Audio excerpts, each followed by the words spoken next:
Para mim é um imenso prazer estar aqui e poder falar um pouco das pesquisas antárticas, um pouco do meu trabalho de doutorado, né, que eu realizei lá. Então, em primeiro lugar, eu quero agradecer o convite da Silvia por poder participar dessa primeira Semana Polar da Universidade Federal do ABC. Obrigada, Silvia, que não pôde estar presente aqui participando, mas meu muito obrigada. Obrigada, Adriana, que está caindo toda hora a conexão, que ela estava feliz que eu consegui assistir a palestra sobre os pinguins. Então, obrigada por todo o teu auxílio. Obrigada a toda a equipe da webconferência por estar acompanhando e sempre prestando todo esse auxílio, sendo tão prestativos. Então, meu muito obrigada a todos. Então, me apresentando, eu sou a Roberta, eu sou bióloga, eu estou falando aqui do Rio Grande do Sul. Eu trabalhei na Antártica durante o meu doutorado, que foi no período de 2009 a 2013. E este trabalho aqui que eu trouxe, ele é um dos capítulos da minha tese, que eu realizei lá na Universidade do Vale do Rio dos Sinos, na Unicinos, sob a orientação da professora doutora Maria Virgínia Petri. E esses dados eles foram coletados através do Instituto Nacional de Ciência e Tecnologia Antártico de Pesquisas Ambientais, o INCT-APA. E atualmente eu sou professora no Colégio La Salle de Esteio, e eu sou a vice-presidente da Apex Brasil, que é a Associação de Pesquisadores e Educadores em Início de Carreira sobre o Mar e os Polos, que também está prestando apoio para esse evento, né, que está acontecendo, e no qual eu venho realizando muitos trabalhos de divulgação da ciência antártica em escolas, com a educação infantil, ensino fundamental, ensino médio, professores, organizando eventos lá. Então, hoje eu vou apresentar as respostas da população reprodutiva do pinguim papua, que é a espécie que eu trabalhei lá, aos efeitos da variação climática na Ilha Elefante, na Antártica.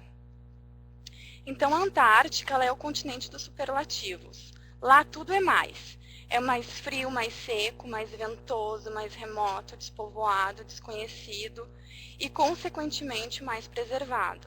E para os cientistas também é o mais fascinante, né? Eu sou suspeita em falar, mas ele é um ambiente que desperta muito fascínio e motiva a gente a querer falar cada vez mais de Antártica e a se descobrir, inclusive, a fazer divulgações da ciência para todas as idades, não só o público da pesquisa. Então, por ele ser um ambiente extremo, as formas que habitam, as formas de vida que habitam lá, elas evoluíram sobre essas condições ambientais extremas. Então, elas possuem estratégias de vida. Então, assim, lá na Antártica tem poucas espécies, porém são muito abundantes. Elas possuem uma grande longevidade, dependem dos recursos marinhos e da oceanografia local. Então, por que estudar as aves antárticas? Então, as aves, elas estão no topo da cadeia alimentar. Então, elas podem nos trazer a resposta do que acontece na base da cadeia alimentar, das mudanças climáticas, e por isso elas são estudadas como bioindicadoras da variabilidade do ecossistema marinho. Eles constituem mais de 90% da biomassa da avifauna na Antártica, e é representado por 7 espécies que reproduzem lá. Então, vejam só, existem 18 espécies de pinguins e somente 7 espécies que são reprodutores lá da Antártica. E essas 7 espécies constituem as 90% da biomassa das aves antárticas. Então, ali o número 1 é o pinguim de testa alaranjada, o pinguim macarone. O número 2 é o pinguim de penacho amarelo. O 3 é o pinguim imperador, que ele reproduz mais lá no continente. O 4 é o pinguim rei. O 5 é o pinguim de Adélia. E o 6 é o pinguim antártico. E o 7, que está mais ali no meio, é o pinguim do qual eu vou trazer algumas informações. Então, assim, o pinguim de Adélie, o pinguim papua e o pinguim antártico, eles são do mesmo gênero, dos Pygosceles.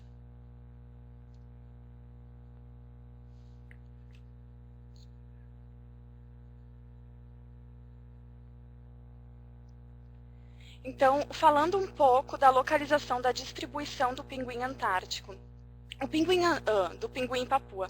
O pinguim papua, ele apresenta uma ampla área de distribuição. Então, ele ele reproduz numa área circumpolar, tá? Então percebam ali onde está destacado os pontos de reprodução dele. Então ele ocorre tanto em ilhas subantárticas quanto na Península Antártica. Então eles reproduzem na Terra do Fogo, que está ali em verde, nas Ilhas Malvinas ou Falklands, que está destacado em vermelho, e nas Ilhas Subantárticas, que está em preto, e nas outras ilhas, que é Orkney, nas Shetlands do Sul e na Península Antártica, que está representado em amarelo. E as principais populações do pinguim-papua ocorrem nas Ilhas Malvinas ou Falklands, na Geórgia. E a estimativa mais recente, de 387 mil pares reprodutores, indica que essa população está tendo um aumento da população mundial. Então, falando de algumas características do pinguim-papua. Eles exploram as áreas de alimentação próximos da costa, então eles ficam sempre perto das suas colônias, então por isso que eles são chamados de consumidores costeiros. Que mesmo no período do inverno, quando muitos pinguins eles saem para se alimentar em outros locais, o pinguim-papua, se o mar ele não congela, ele permanece durante todo o ano nos seus locais de reprodução. Nas ilhas subantárticas, então, eles continuam todo o ano. Eles possuem hábitos alimentares generalistas, então isso muda muito de um local para o outro. Depende muito da oceanografia, da topografia local, das condições e da época do ano. Então, assim, ele se adapta conforme o ambiente. Ele é bem generalista.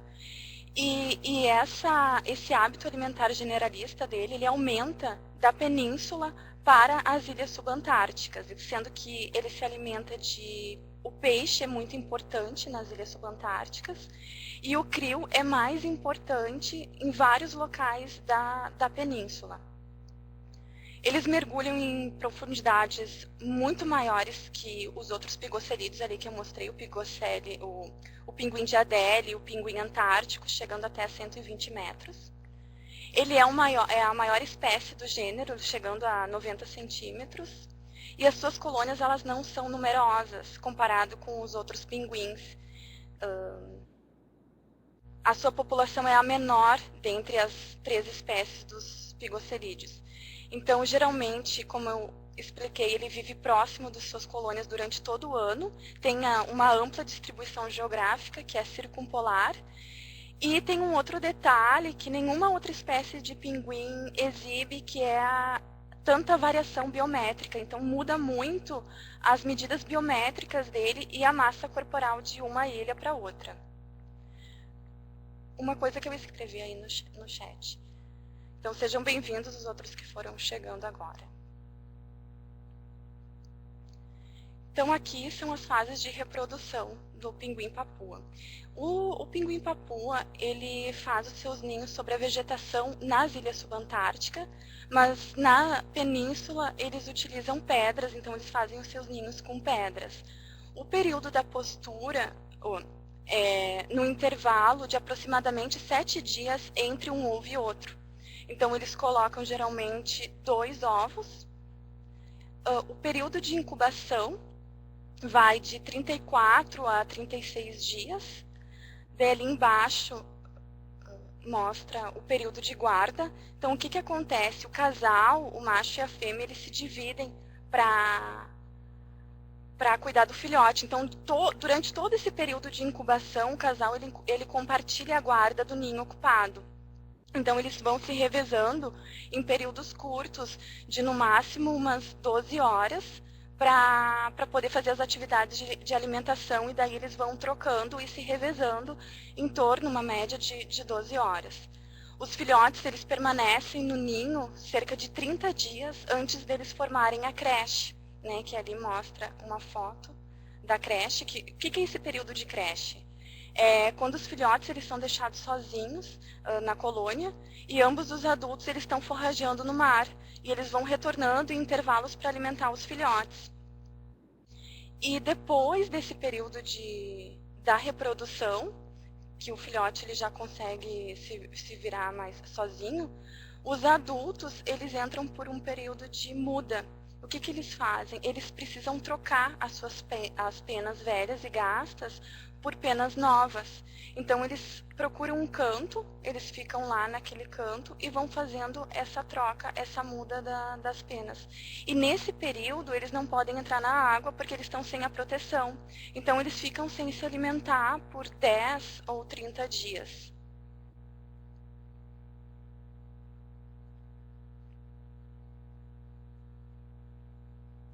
Então aqui representa um ciclo reprodutivo, tá? Mas só que esse ciclo reprodutivo, como a reprodução do papua varia muito de uma ilha para outra. Então esse ciclo ele está representando mais a parte da Península Antártica, das ilhas mais ao sul. Só que isso varia muito de um local para o outro. Então, por exemplo, lá nas ilhas subantárticas, que é mais quente, né, nas latitudes ao norte, o período reprodutivo inicia em junho e julho. Então, o ciclo dele ele varia dependendo da latitude do local de reprodução, que como eu mostrei, o papua ele reproduz a 46 graus de latitude, de 46 graus de latitude a 65 graus de latitude. Então, é muito ampla a área geográfica que ele habita. Então, isso ele tem uma reprodução muito assincrônica. Então, ele difere de todos os outros pinguins por esse nível particular de reprodução assincrônica entre os locais onde ele nidifica.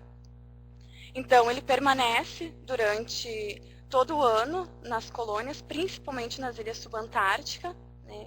Enquanto que na península, alguns eles podem permanecer até 5 meses se ausentar da sua área de nidificação durante o período de inverno, onde eles ocupam as banquisas, os gelos e os icebergs. Mas se o gelo não congela, é muito comum encontrar os pinguins papuas durante o inverno também.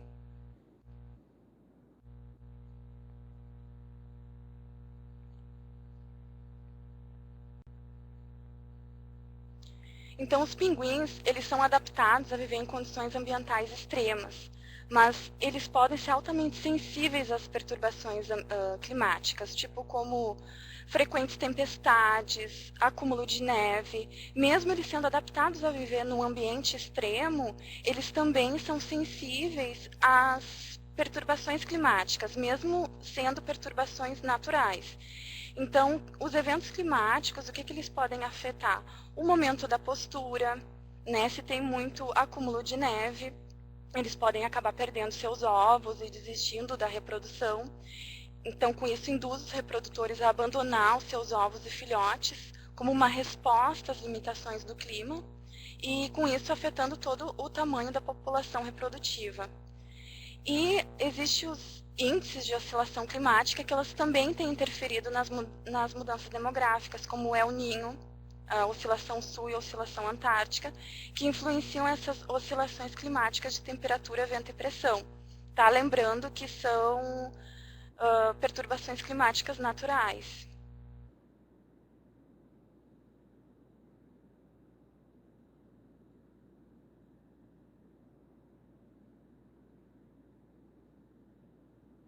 Então, ao longo das 2 últimas décadas, as populações do pinguim-papu elas são caracterizadas por grandes flutuações.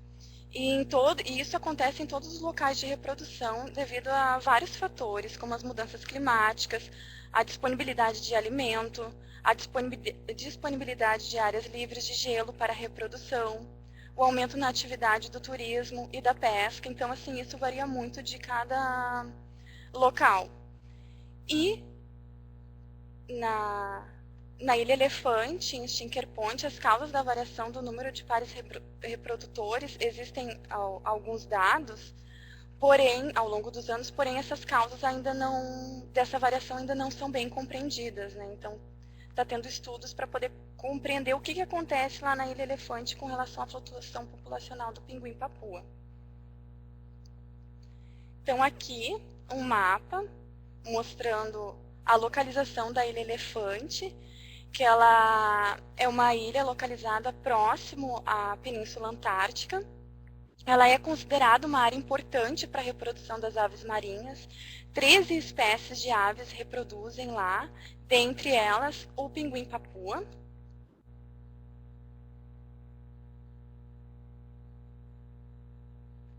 Então aqui mostrando a foto lá do refúgio da Ilha Elefante. Então ele é um refúgio que pertence à Marinha do Brasil. Então ali mostrando o ponto específico onde está localizado o refúgio na ilha. Para se chegar lá tem que ser com um helicóptero, então o navio ele vai lá e nos deixa, daí para chegar naquele topo, né, é o helicóptero que leva todos os mantimentos, tudo isso é o helicóptero que faz, vai e volta todo o momento. Então, assim, fica entre 5 ou 6 pessoas lá na Ilha Elefante. A última vez que eu fui, eu fiquei 70 dias, então o navio nos larga lá e só volta depois de 70 dias para nos buscar. Então, assim, a vida lá, eu já fiquei na estação, já fiquei no refúgio. A vida lá é um pouquinho mais complicada, mas a gente se adapta rápido. Os mantimentos, eles ficam ali dentro daquelas caixas de marfinites, eles estão com pedras em cima, que é para, com as tempestades, não sair voando, né? Então é tudo muito organizado para a gente poder achar os mantimentos. Ali tem a barraca, tem barraca banheiro, barraca laboratório. Muitas vezes a gente tem que derreter a neve, né, para ter água. Então, nesses períodos de perturbações climáticas, né, com relação ao Ninho e Laninha, onde não descongela o córrego de onde a gente pega água, a gente tem que descongelar, derreter neve mesmo. O último ano, todos os dias a gente tinha que derreter neve. Mas, dividindo o trabalho, tudo fica mais fácil, né? A gente tenta fazer com que o trabalho se torne prazeroso, mesmo diante das dificuldades. Então, assim, tu convive com essas pessoas durante todo esse período.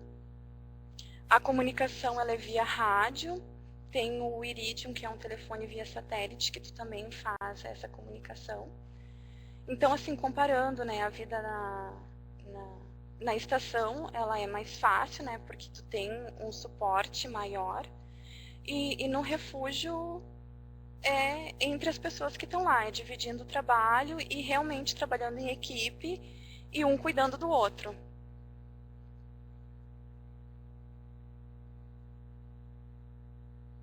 Então, assim, como é que ocorre esse monitoramento da população reprodutiva? Então, para realizar esse monitoramento, as colônias, as áreas de reprodução, elas são mapeadas com a utilização de um GPS. Então, a pessoa ela vai marcando os pontos. Então, com o uso do GPS, a gente vai mapeando o perímetro, marcando os pontos com a utilização do GPS de mão. A gente vai fazendo todo esse contorno da colônia. Então, esse mapeamento ele foi feito durante os 4 anos de amostragem, né, do meu doutorado, de 2009 a 2013. E as contagens do ninho são feitas por 3 pessoas, 3 pesquisadores, os pares reprodutores. Então, assim, como é que a gente identifica quem é que está reproduzindo? Como eu mostrei lá o período de incubação, é quando o adulto está incubando o ovo, que ele está com a barriguinha para baixo, ele fica deitado no ninho. Então, são esses pinguins que a gente vai contando, né? Não os de pé, mas os que estão incubando o ovo. Então, são 3 pessoas que fazem essa contagem de um mesmo ponto da colônia. E através dessas 3 contagens é feita uma média para estimar o número dos pares reprodutores.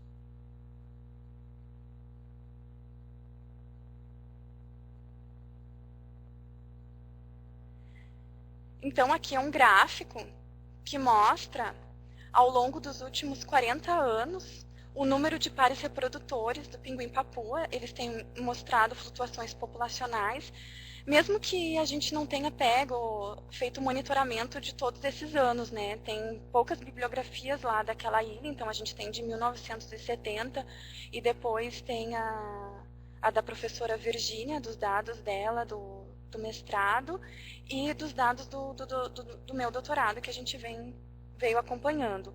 Então, tem mostrado essa flutuação populacional sazonal, com média de 1.500 pares reprodutores e com variações de 915 a uns 2.100 pares reprodutores.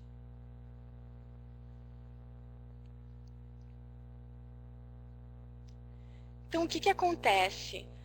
No ano de 2009, foi a primeira vez que eu fui para lá, e no ano de 2012, que daí foi o último ano que eu fui, foi o ano mais frio, foi o verão mais frio dos últimos 60 anos. Então, assim, ficou tudo congelado, com frequentes tempestades, perturbações ambientais causadas por eventos climáticos, e que muitos pinguins nesse período foi visível, eles perderam seus ovos e filhotes devido a esse acúmulo de neve e frequentes tempestades. Então ali pelas fotos vocês podem ver que os pinguins eles ficaram soterrados, ali tem um pinguim antártico soterrado até a cabeça, né, que ele está ali chocando o ovo. Então assim, eles tiveram muitas dificuldades nesses períodos de fortes tempestades. Só que a gente percebeu que a maior redução dos pares reprodutores foi no pinguim antártico do que em pinguim papua. Por quê? O pinguim papua, eles são excelentes colonizadores de áreas mais adequadas para a reprodução. Então eu vou mostrar aqui uma outra foto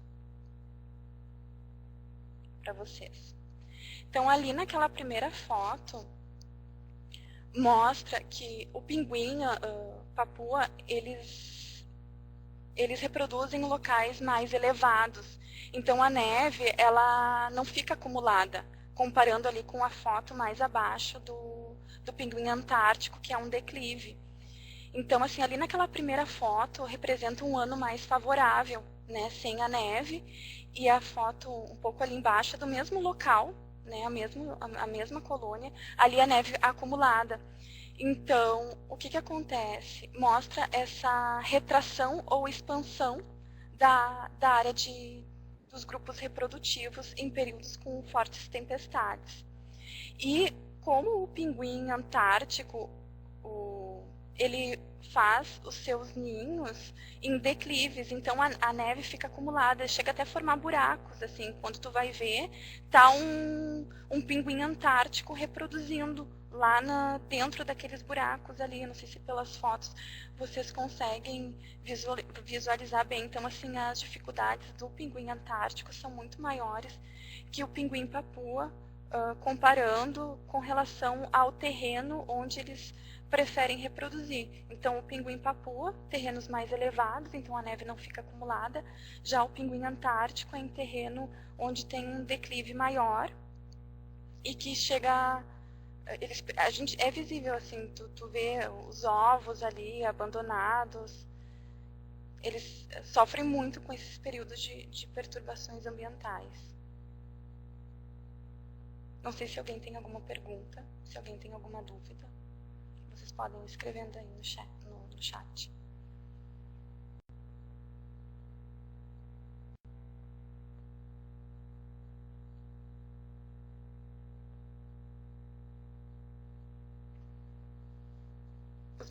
A pergunta da Adriana: quais são os mecanismos de defesa contra os predadores? Eles atuam em bandos, por exemplo. Assim, ó, geralmente a predação do pinguim adulto acontece dentro da água, né? Não fora dela. As focas, elas... Tipo, quando eles estão em terra, eles conseguem conviver numa boa. Mas é dentro d'água que acontece a predação. Já quando eles estão reproduzindo, a predação ocorre com relação às aves, que nem as escuas e o petrel gigante, que eles roubam os ovos dos pinguins ou os filhotes. Então, assim, como o pinguim ele tá ali indefeso, na verdade, ele tá cuidando do filhote. E o que que acontece? Às vezes a gente, quando está trabalhando numa colônia, a gente tem que cuidar muito isso, porque as escuas, elas são muito espertas, elas ficam só observando. Então elas estão vendo que, por exemplo, a colônia ela está sendo perturbada, né? Então ela visualiza que é uma oportunidade para ela, então ela vai lá e realmente, se o pinguim se distraiu, ela vai lá e pega aquele ovo, pega aquele filhote. Ou senão elas que atacam em bando, assim, porque fica uma atrás, puxando as penas do pinguim, e a outra na frente, ali para pegar o ovo ou o filhote do pinguim. Sim, a gente visualiza, mas que acontece na natureza, assim. Eles, quando eles estão chocando os ovos e cuidando dos filhotes, fica uma presa fácil, né? Eles só defendem, porque assim, tem muitos que não saem dali, por mais perturbados que eles sejam pelas escuas ou ali pelos petréis, eles não saem, eles ficam ali chocando o ovo. Mas elas aproveitam qualquer distração para poder roubar alguns ovos.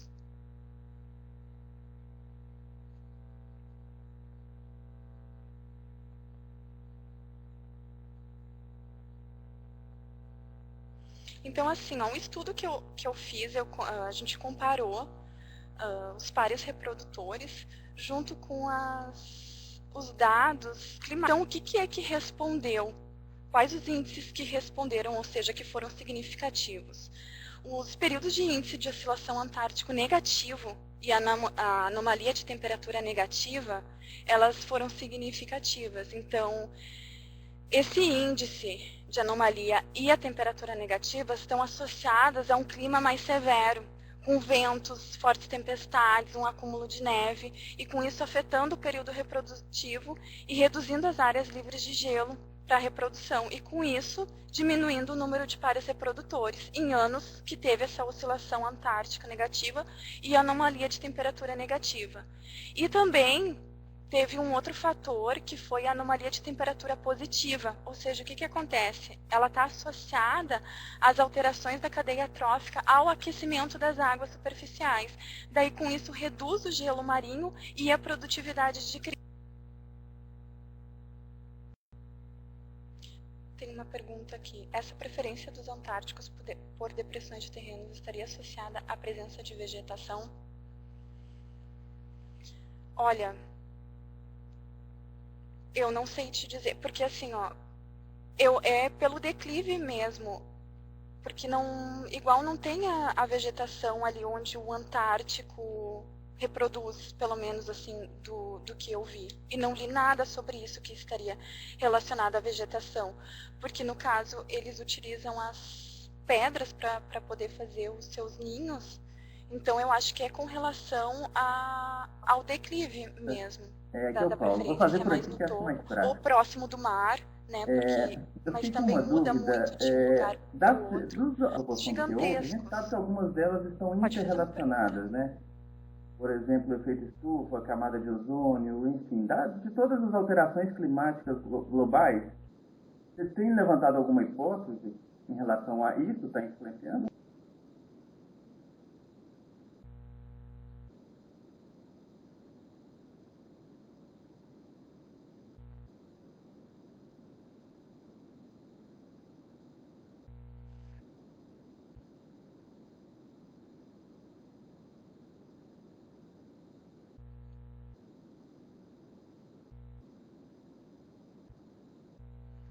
Tá, só um pouquinho. O Paulo, ele me fez uma pergunta aqui que eu estava escutando, que é sobre as mudanças climáticas globais. Daí, então, são fatores externos, né? No caso, a tua pergunta. Que, assim, o trabalho que a gente avaliou foi fatores climáticos naturais, né? Especiais. Por exemplo, assim, o gelo, né? Que ele está derretendo. Daí, com isso, o krill, ele se alimenta do plâncton, né, que fica grudado, ele precisa do gelo, né, então, diminuindo essa camada, automaticamente reduz a quantidade de krill. Então, tem estudos que tá relacionado com isso. Mas também tem estudos que está favorecendo o aquecimento global, está favorecendo algumas espécies de pinguim, como esse caso do pinguim papua. O pinguim papua, como ele é um pinguim generalista e não é tão dependente do gelo marinho por também não se alimentar só de krill, ele está se expandindo, ele está indo para as outras ilhas. Enquanto que o pinguim de Adélie e o pinguim antártico está tendo estudos com relação ao gelo marinho, a dependência do gelo marinho. Não sei se eu te respondi essa pergunta.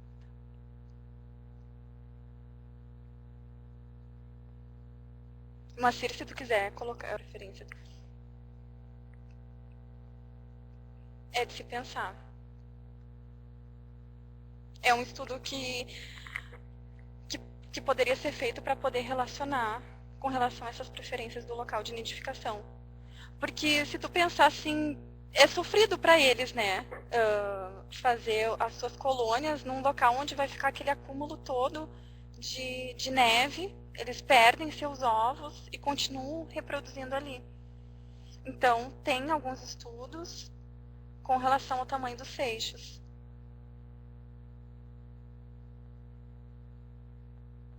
Vou continuando aqui. Então, falando desses eventos climáticos naturais, né, como eu expliquei ali antes, com relação à oscilação antártico negativa e a anomalia de temperatura, que está associada a um clima mais severo, e a temperatura positiva, que está associada às alterações da cadeia trófica. Então, para ver como são vários fatores que podem influenciar, né, não só um. Então, os pinguins, eles evitam o custo da reprodução e causam a sua interrupção em determinado ano em resposta aos eventos climáticos extremos, como as tempestades, né, o acúmulo de neve, ou a baixa produtividade e redução de suas presas, para garantir a sua sobrevivência e aumentar a chance de reprodução em anos favoráveis. Por exemplo, se ele não conseguiu se alimentar muito bem durante